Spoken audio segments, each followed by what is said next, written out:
اسامه ابن زید رضی الله تعالی عنہ فرمای چې ما د جناب نبی کریم علیه الصلاۃ والسلام مبارک نا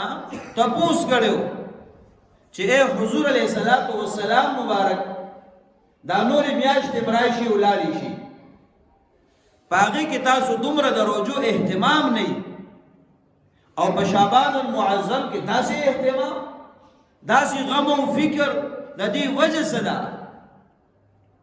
وای ما ته حضور علیه الصلاۃ والسلام مبارک فرمایل چې اے اسامه ابن زید رضی الله تعالی عنہ دا شعبان المعظم داسې میاشتا چې پدې کې اعمال پورته کیږي ترفع فيه الاعمال الى رب العالمین د بندگانو اعمال داغي پیشکشي وي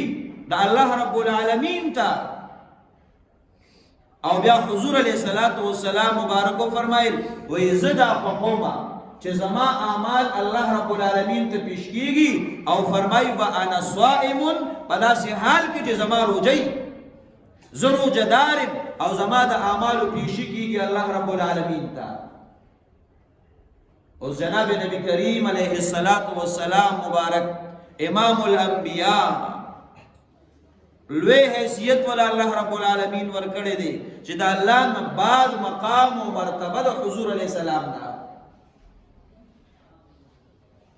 دا غوی د اعمال پیش کېدل لاغي سره غم او فکر کېدل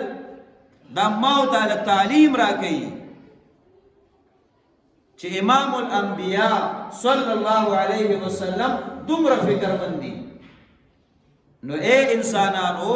اے د حضور علیہ الصلوۃ والسلام مبارک امتیانو تاسو له ډیر غور فکر دی تاسو له ډیر فکر پکار دی زما استاد اعمال الله رب العالمین ته پیش کیږي زما استاد بس کیفیت او حالتي نو په شعبان په دغه میاش کې زما استاد سالانه ریزلټ د ټول کال اعمال هغه الله رب العالمین ته پیش کیږي چې د کال د ابتدا نه تر اوسه پورې دا اعمال کړی دي جناب نبی کریم علیه الصلاۃ والسلام مبارک فرمای چې زما اعمال پیش کیږي او زه په حالت د روزه کې ما محدثین فرمای وې دا الله پیغمبر د روزه والا عمل زکه بیان کړی دی چې یو خو روزه الله پاک وې دا خالص زما عمل دی دا زمانه پاره دی زګه د روزي نه بل سړی نه خبريږي دا یو الله پاک ته پته ده یو دی بنده ته پته ده او الله پاک فرشتو ته دا خبر ورکي چې زما د بنده روزه ده بل چا ته پته نه نو وې داسې عمل د الله پیغمبر یاد کړی دی چې خالص د الله رب العالمین دی نو چې بنده په اعمالو کې کمزور دی خو چې د روزه ده او اعمال الله پاک ته پیش کیږي نو چې یو آقا او مالکی او خپل غلام او خادم ته قاری خو چې په داسې حالاتو کې ویني چې هغه خاص د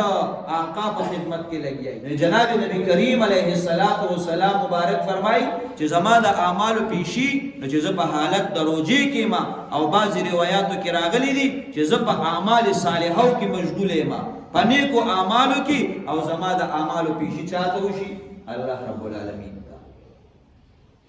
ندی وجه درونو د روزه اهتمام کول د نیکو اعمال اهتمام کول زما استاد سالانه اعمال چې د دې پیشی راځي چې ما او تا په نیکو کې مشغول یو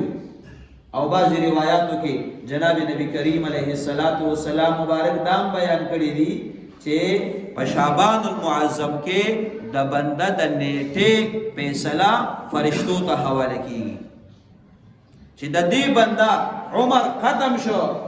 د باندې مرګ په پلانکی میاش پلانکی ورځ پلانکی ساعت کې راځي